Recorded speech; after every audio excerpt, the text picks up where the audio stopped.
Hey guys, how's it going? Just want to provide a kind of quicker update video on the Humvee. Don't have anything too amazing for you guys, but I think this is going to be informative to a lot of people who are looking at buying a Humvee from Gov Planet, or they're really interested in it, or they just want to know more about the general idea of it. So basically I'm in the process now of completely stripping down the Humvee, getting it ready for paint. I didn't really want to do a video on the teardown just because it's not that exciting. You know, anyone can kind of take a tool and take a wrench and tear stuff off of a vehicle. If you have any questions about anything in particular, feel free to hit me up. I've taken basically everything off of the Hummer that will need to come off of it to paint it on the inside, and then I'm gonna have to do all of that on the outside, so lights and everything. So through this whole process, I've learned a lot about that. It's not difficult, I promise. Anyone can do it. Just take some patience. But anyway, I wanted to do a video on sort of the issues that I have ran into, the gremlins that I'm sorting out on the Humvee. If you go back and watch my first video, I didn't really see anything wrong. It seemed almost perfect with a few small exceptions. As I work more and more on this thing, I'm starting to find more issues. Nothing crazy, but some of it is getting potentially quite expensive. Nothing's expensive yet, but you know, it could get there. So let's go down to the garage and I'll speak to some of the issues I've encountered so far. Okay, so first and foremost, you can see this thing looks like half a Humvee. Everything, I mean, even the B-pillar came out of it. So windshield, everything on the inside. I've got a few more things to remove, like the heating system or whatever you call it, and some small gauges and levers and stuff like that. Nothing too bad, but it's really getting stripped down. Second thing is you're probably going to see something out of the corner of this video a few times or in the background. That's for another reveal. Good on you longtime subscribers for seeing it. I'm not going to try and hide it, but anyway, there'll be another reveal on that later. So let's turn the camera around. You guys don't want to see my ugly mug. Okay, so I'm going to talk about the main problems I've encountered so far with a pretty good condition M1123 off of Gov Planet. This is a 2003. First and foremost, the duct for the heating, which would normally go across there, was gone. And it was actually thrown into the back, whatever you call it, where the passenger seat would go. And it was basically just ripped off. So, actually that's what's left of it right there on this side. Come off. I wouldn't be reusing this crap anyway, probably just because it's so dry rotted and nasty. I mean, you can see with this duct, it's done. It's dry rotted all to hell. So, that's getting a new duct on it. That was kind of one of the smaller issues for sure. Coming around, the rubber stops under here that the hood rides on. I'm not going to pull it up. I think you guys can picture it, but basically the rubber stops that the hood would ride on. One of them was completely disintegrated, and the other one was pretty bad. So it's not going to stop the Humvee from working by any means, but it'll make the hood shake and rattle around. So had to order new ones of those for sure. I'm saving the best for last. So, the injector pump. This is a little bit hard to explain, but there is an issue with what is called the light load advance. And basically what that does is, I think, which this is counterintuitive, but I don't know. I could be completely wrong, guys. I'm just kind of talking with what I know so far from reading online. But I think it advances the timing when there's a light load, and I guess that helps with performance maybe, or a little bit better for fuel economy, or better for the motor. I don't know. So it's not a huge thing to me, but initially, and I'll explain how it works the best I can. When you hit the gas, it actually actuates a small assembly. It's almost like a cam that then hits this little plunger on the injector pump which apparently advances or retards the timing. I'm not really sure which it is. So that plunger is stuck outward. So the throttle was actually sticking just because of how the mechanics work and everything. And that's what I talked about in my first video, how it was causing it to stick. Now, I don't know why, but everything kind of freed up, even though the plunger's still stuck, and the throttle doesn't stick anymore. It's smooth, comes right back.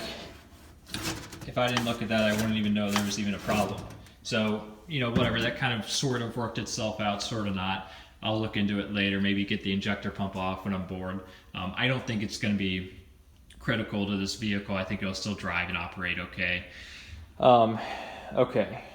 There's a little bit of dry rot on the sidewalls of the tires. I forgot to mention that. Not even this one, but the right front has a little bit.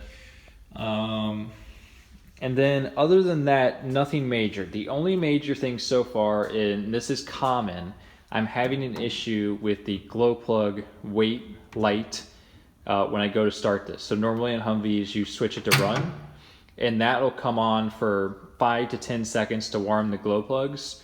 Now, mine doesn't do that. As you saw, it just flashed and went off. I don't know how well the camera actually picked that up. And then if you leave this on, you can actually kind of hear it clicking or cycling after a while. And that's the relays. I'll kind of listen for it. Now it's not even doing that. Oh, there you go. So it probably won't start now because it's not working properly. Yeah. A Humvee always starts right up if it's working, and if something's wrong, it'll crank forever. So I have to just kind of screw with that, and eventually I do get it to start after like 5 to 10 tries, maybe more. So something's up with that. I ordered a grounding harness. It could be a ground issue. It could also be a glow plug issue. I ordered glow plugs, so I'm going in the order of cheapest to most expensive. Eventually, if that stuff doesn't fix it, I'm gonna have to order a new one of these boxes, which you can't even really see, but that silver label box down there apparently is one of the worst boxes that these things come with, and they go bad all the time. If I have to do that, it's about $1,000. So hopefully I don't need to do that, but I will if I do. I'm just trying to get to that last. So really, honestly, and let me turn the camera back around. Honestly, that kind of wraps the video up. That is everything that I've had wrong with the Humvee so far. I've checked fluids and everything. The fluids look brand new. Oil looks new. Transmission fluid looks brand new. Haven't checked yet in the portal axles or anything, but there's no leaks. So I'm assuming, unless something's straight up out of fluid, that everything is pretty good and, you know, the right level and pretty new. But definitely something I'm going to check before I go for like a long drive or anything like that.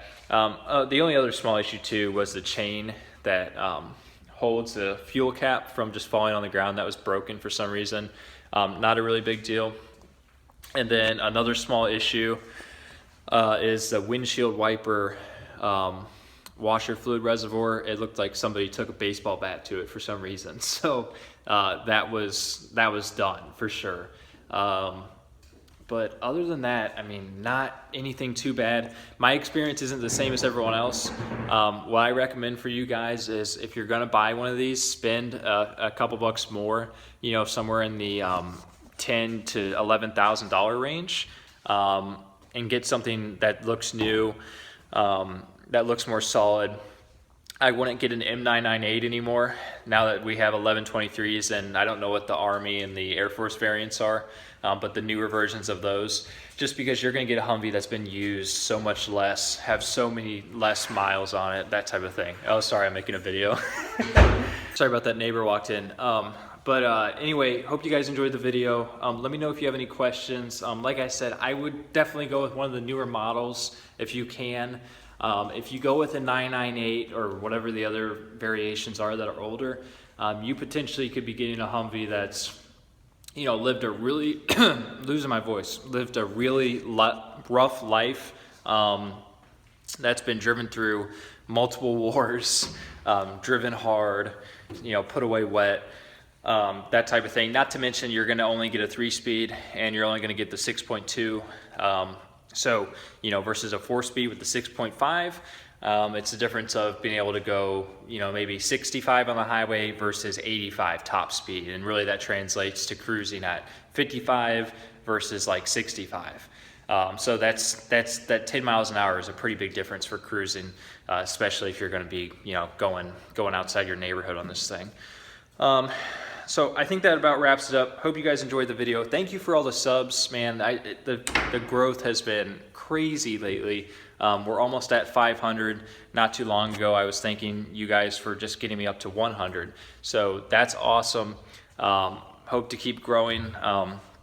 You know, if you like Humvee content, I would check out Dakota Wood. He's another great Humvee channel. He keeps his pretty military, pretty like bare bones, like true to form, that type of thing, which a lot of people really love.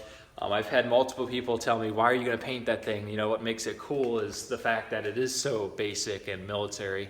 And you know, it's just not really for me. I want to build it into like almost like a civilian type vehicle that can still do awesome stuff, like a Jeep alternative, just not quite that plush. But Dakota Wood, perfect channel for that type of content. He's got way more Humvee videos than I do, and I highly recommend you check him out. So thanks guys, I'll see you in the next one. Hope you can like and subscribe.